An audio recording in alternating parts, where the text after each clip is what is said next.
आसंता April मास 14 तारिख में श्रीमंदिर में पालित हो पणा संक्रांति। श्रीमंदिर कार्यालय अनुष्ठित एक पांजी समीक्षा बैठक में ए संक्रांत निष्पत्ति ग्रहण करा जायछि। चलित वर्ष 13 दिन अनवसर रहिबे महाप्रभु। श्रीगुंडीचा यात्रा दिन उभा और नेत्रोत्सव गोटे दिन में पालित हेबो। नेत्रोत्सव दिन केवल नवजौवन नीति हेबो। समय अभाव नवजौवन दर्शन हेबो नाही। आसंता वर्ष पालित हेबाकु थिबा पर्वपर्वाणी और जानी यात्रा को नहीं विभिन्न पांजी रे रहिथिबा अमेलक और द्वंद्व दूर होईछि।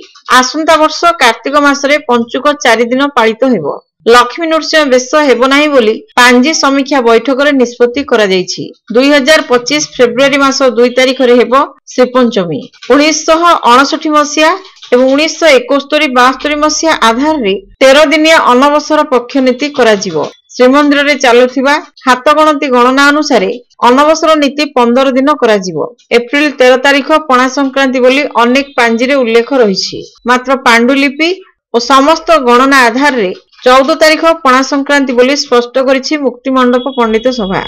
आसंता वर्ष पंचक रे गोटे दिन क्षय पड़ुथिबारु पंचक 5 दिन परिवर्ते 4 दिन हेबो। सेही भली 13 दिनिया अनवसर पक्ष पड़ुथिबारु महाप्रभुक समस्त गुप्त रीतिनीति किभली कराजिवो से नै पूजा पंडा और दैतापतिଙ୍କ सह श्रीमंदिर प्रशासन पुनः बैठक करिवो।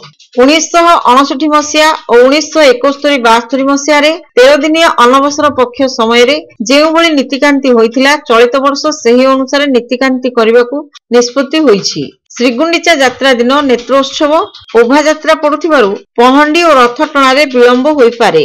तेणु श्रीगुंडीचा पूर्व दिन राति रे नवजौवन नीति कराजिवो। आसंता 14 तारिख संध्या 6:31 रु 8:55 मध्य विश्व प्रसिद्ध रथ यात्रा पई रथ काठ अनुकूल हेबो।